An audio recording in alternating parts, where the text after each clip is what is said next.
तो दोस्तों आज मैं एक्सप्लेन करने वाला हूँ 2004 में आई मूवी रेनकोट को। इसकी IMDb रेटिंग है 7.6 आउट ऑफ 10 जो कि मूवी के हिसाब से सही ही है। इस मूवी की कहानी आपको शायद स्लो लग सकती है लेकिन मूवी काफी ज्यादा अच्छी है, इसलिए अंत तक बने रहिएगा। तो मूवी की शुरुआत में हम मनोज नाम के लड़के को देखते हैं जिसे सब मन्नू कहकर पुकारते थे, जो कि कुछ काम के लिए अपने गाँव से कोलकाता जा रहा था। मन्नू जब जाने लग जाता है तो उसकी माँ उससे कहती है कि कुछ भी हो जाए लेकिन तुम उस जगह पर मत जाना। मनु अपनी माँ की बात सुनता है और बिना कुछ बोले चला जाता है, लेकिन यहाँ हमें पता नहीं चलता कि माँ उससे कहाँ जाने से मना कर रही थी। मनु कोलकाता में अपने दोस्त आलोक के घर पहुँच जाता है जो कि उसका कॉलेज फ्रेंड था। यहाँ हमें पता चलता है कि मन्नू पहले एक फैक्ट्री में काम करता था जो कि बंद हो गई, तो वो अब बेरोजगार हो चुका है। तो अब वो अपना बिजनेस करना चाहता है जिसके लिए पैसे चाहिए, इसीलिए वो कोलकाता आया था ताकि अपने पुराने दोस्तों से उधार ले सके। मन्नू की अपने दोस्तों से ज्यादा बातचीत नहीं थी, लेकिन आलोक सबके कांटेक्ट में था तो उसने सबको फोन लगा डाला था और एक चिट्ठी भी लिख दी थी जिसमें मन्नू की सारी मजबूरियां और पैसों की जरूरत लिखी हुई थी। मन्नू को काफी ज्यादा शर्मिंदगी महसूस हो रही थी कि अब उसे अपने दोस्तों से पैसे मांगने पड़ रहे हैं जिनसे वो सालों से मिला भी नहीं है। तो वो सोचता है कि वो चिट्ठी भिजवाने के बजाय खुद मिलकर उनसे मदद मांगेगा। आलोक की एक बीवी भी थी जिसका नाम शीला होता है। तो आलोक और शीला में मन्नू से जुड़ी हुई बातें चल रही होती हैं क्योंकि वो दोनों ही उसका दर्द समझ पा रहे थे।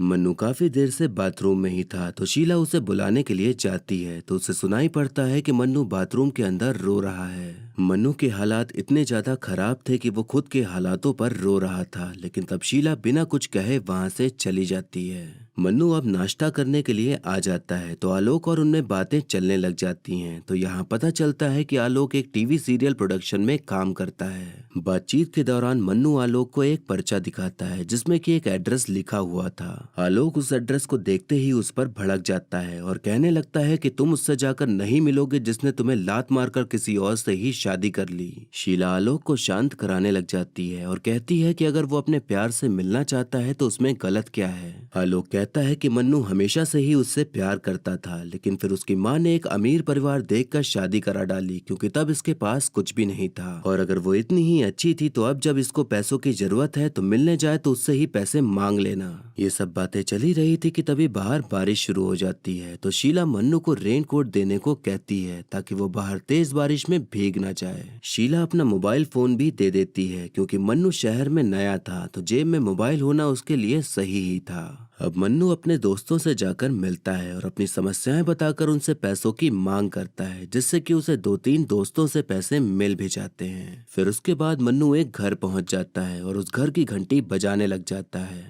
कहानी यहाँ से फ्लैशबैक में जाती है जहाँ हम देखते हैं कि मन्नू एक घर का दरवाजा खटखटा रहा होता है लेकिन कोई भी दरवाजा नहीं खोल रहा होता। तभी मन्नू दीवार चढ़कर अंदर जाने लगता है तो गेट खोलकर एक लड़की बाहर आती है जिसका नाम निर्जा होता है, जिसे सब नीरू कहकर पुकारते थे।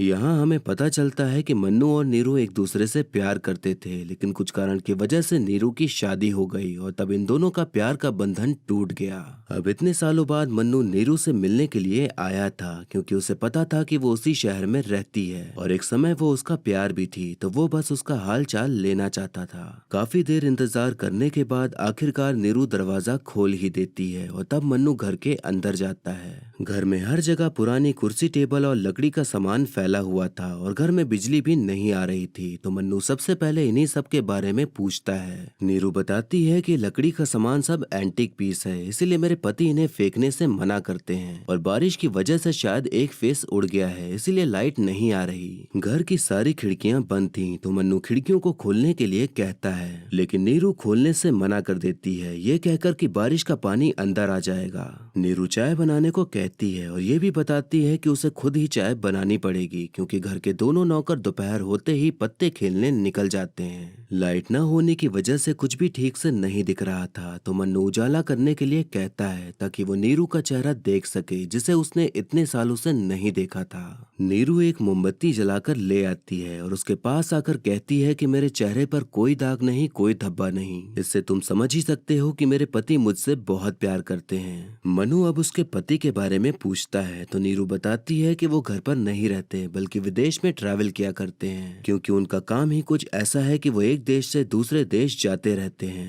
मनु कहता है कि तुम्हें भी उनके साथ जाना चाहिए और तुम्हारा घूमना भी हो जाया करेगा। नीरू कहती है कि मुझे नहीं जाना, मुझे प्लेन में जाने से डर लगता है, कहीं उसके बाथरूम में ही बंद हो गई तो क्या होगा। मन्नू ये बात सुनकर नीरू पर हंसने लग जाता है और कहता है कि तुम अब भी वैसे ही हो, बिल्कुल भी नहीं बदली। उन दोनों में बातचीत चल ही रही होती है कि तभी घर की घंटी बजती है। मन्नू गेट खोलने के लिए जाने लगता है तो नीरू उसे ऐसा करने के लिए मना कर देती है और कहती है कि वैसे तो मेरे पति बहुत अच्छे हैं, लेकिन उन्हें नहीं पसंद कि मैं किसी और मर्द के साथ उठूं बैठूं, तो जो बाहर आया है वो मेरे पति के ऑफिस से ही है, तो अगर उसने तुम्हें देख लिया तो मेरे पति तक बात पहुंच जाएगी। बार बार घंटी बज रही होती है तो मन्नू कहता है कि बाहर कोई बारिश में भीग रहा होगा और इतना कहकर गेट खोलने के लिए जाने लगता है। तभी नीरू रोने लग जाती है और कहती है कि तुम्हें तो फर्क ही नहीं पड़ता कि मेरे साथ क्या होगा, क्योंकि तुम तो मेरा घर ही बर्बाद करने आए हो ना। कोई मुझे मारे पीटे बाथरूम में बंद कर दे, तुम तो बचाने के लिए नहीं आने वाले, तो जाओ गेट खोल दो जाकर।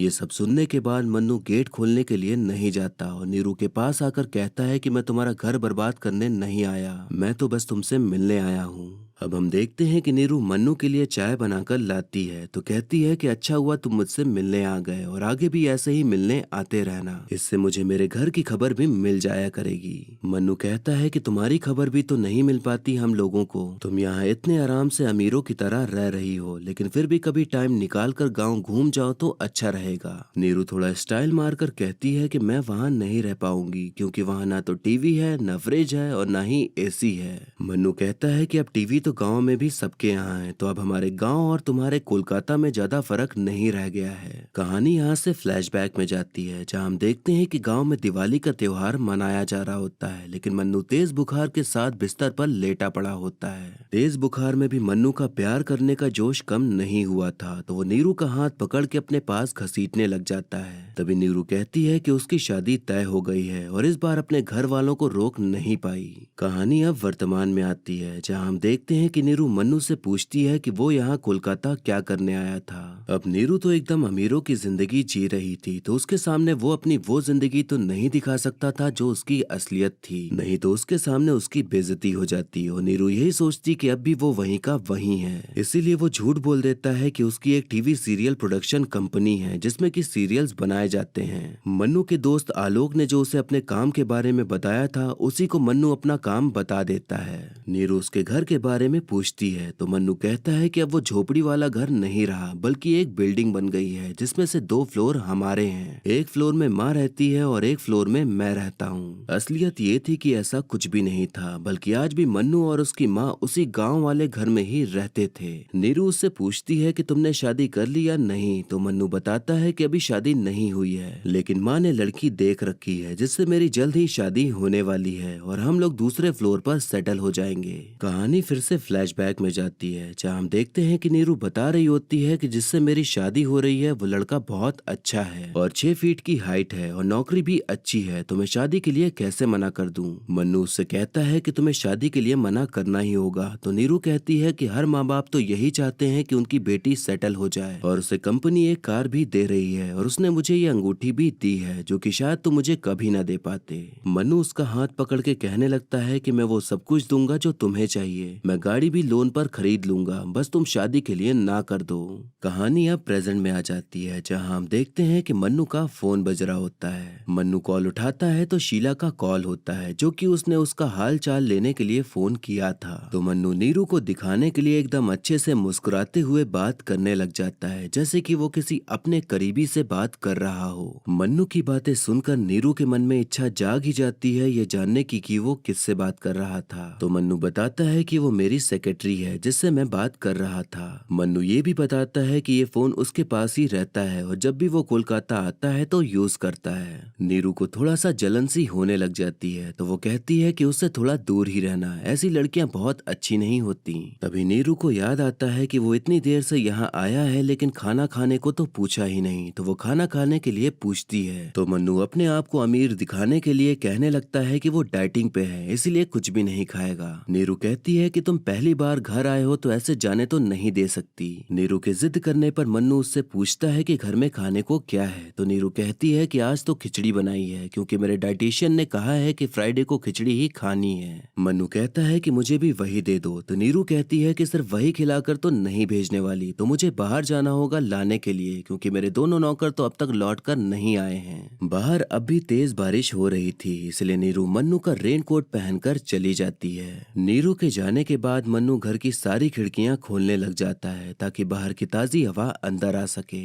अब मन्नू आराम से बैठकर धूम्रपान कर रहा होता है, तभी खिड़की के बाहर एक आदमी मन्नू को बुलाता है। आदमी कहता है कि उसे बहुत जोर से सुसु आई है और आसपास कोई पब्लिक टॉयलेट भी नहीं है, इसलिए आप घर का दरवाजा खोल दीजिए तो मैं आपका बाथरूम यूज कर लूंगा। मन्नू तो खुद ही दूसरे के घर आया हुआ था, तो वो थोड़ा सा हिचकिचा रहा था ऐसा करने के लिए, लेकिन आदमी के बार बार कहने पर वो दरवाजा खोल ही देता है।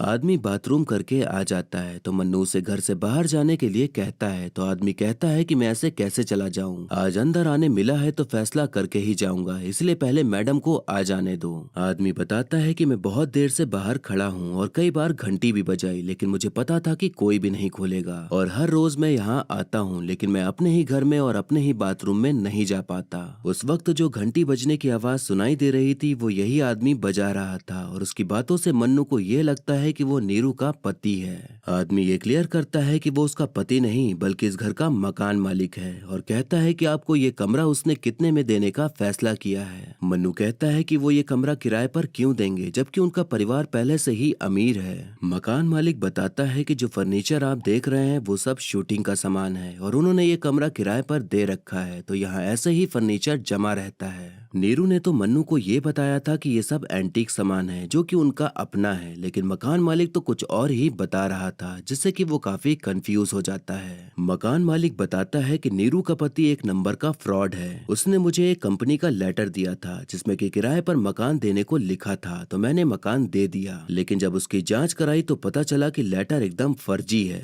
उसका पति जिस भी कंपनी में काम करता है उसमें घोटाला ही करता है, इसीलिए अब उसके पास कोई भी नौकरी नहीं है और वो अब शराब पीकर बाहर भटकता रहता है और पति पत्नी दोनों ही कर्जे में डूबे हुए हैं। नीरू ने जितना कुछ भी मन्नू को बताया था वो सब झूठ बताया था। वो बिल्कुल भी अमीर नहीं थी बल्कि खाना खाने के भी लाले पड़े हुए थे और उसका पति एक नंबर का फ्रॉड आदमी था जिसकी वजह से नीरू की भी जिंदगी बर्बाद हो चुकी थी और कर्ज के चक्कर में घर में ही छुपकर रहती थी और ऐसे ही तकलीफों से उसकी जिंदगी गुजर रही थी। नीरू ने 10 महीने से घर का किराया नहीं भरा था और मकान मालिक रोज चक्कर काटता था और घंटी बजाता था, लेकिन नीरू दरवाजा नहीं खोलती थी, लेकिन आज उसे अंदर आने का मौका मिल ही गया था। मकान मालिक ये सब मन्नू को बताता है और ये भी बताता है कि 2 दिन बाद कोर्ट से ऑर्डर आ जाएगा तो पुलिस मकान खाली कराने आ ही जाएगी, तो फिर उसके बाद दोनों ही रोड पर आ जाएंगे। नीरू एक समय पर मन्नू का प्यार थी और कहीं न कहीं मन्नू के दिल में नीरू के लिए अब भी उतना ही प्यार और केयरिंग थी, इसीलिए वो खुद ही किराया चुकता करने की बात कहता है। मन्नू सुबह जिन दोस्तों से मिलने गया था उन्होंने पैसे दिए थे, तो वही पैसे वो मकान मालिक को दे देता है, लेकिन उसके पास इतने ही पैसे थे कि बस 3 महीने का किराया ही चुकता हो पाता है। लेकिन मकान मालिक इतना भी बुरा नहीं था, तो वो इतने पैसे लेकर थोड़ा शांत होने के लिए मान जाता है।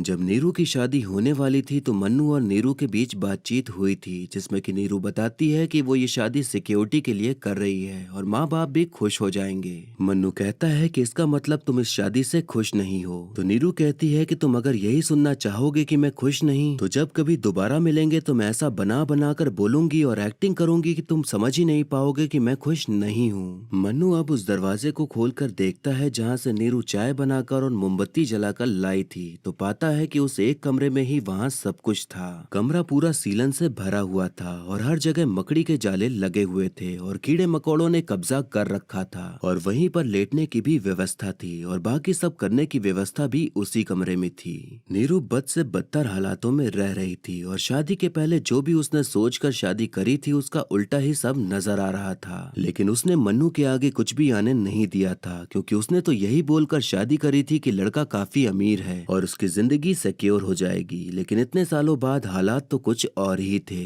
मन्नू सोचता है कि वो उसके सामने कुछ भी नहीं कहेगा और ऐसे बर्ताव करेगा जैसे उसे कुछ भी नहीं पता, क्योंकि ये सब बोलकर वो नीरू को शर्मिंदा नहीं करना चाहता था। मन्नू एक कागज लेता है और उसमें लिखता है कि माना कि मेरी और तुम्हारी शादी नहीं हो पाई, लेकिन इसका मतलब ये तो नहीं कि तुम्हें कोई तकलीफ हो और मुझे बता ना सको। मैंने 3 महीने का किराया भर दिया है और अब मकान मालिक तुम्हें परेशान नहीं करेगा, और आगे कोई भी दिक्कत हुई तो बेझिझक मुझसे कह देना। ये हमारी किस्मत ही है जो हमारी शादी नहीं हो पाई, वरना तुम्हारी सारी जिम्मेदारी मेरी होती। मन्नू ये लेटर लिखकर उसे चद्दर के नीचे छुपा देता है ताकि जब भी नीरू चद्दर हटाए तो उसे पढ़ ले, क्योंकि वो सामने से सब कुछ कहकर उस पर एहसान जताने वाली फीलिंग को पैदा नहीं करना चाहता था। नीरू अब बाहर से वापस आ जाती है और मन्नू को खाने के लिए गरम गरम पूरी सब्जी लाई होती है। नीरू उसे खाना खिलाने लग जाती है और कहती है कि मेरे पति तो मुझे किचन में जाने ही नहीं देते और कहते हैं कि तुम्हें ही खाना बनाना है तो नौकरों की क्या जरूरत है। मन्नू भी तो अपनी जिंदगी के बारे में सब झूठ ही बता रहा था और ऐसा जता रहा था कि अब वो बहुत अमीर बन गया है, ताकि नीरू को ना लगे कि उसने जो फैसला लिया था शादी करने का वो सही था, और ये भी ना लगे कि वो अभी वहीं का वहीं है जहां सालों पहले था।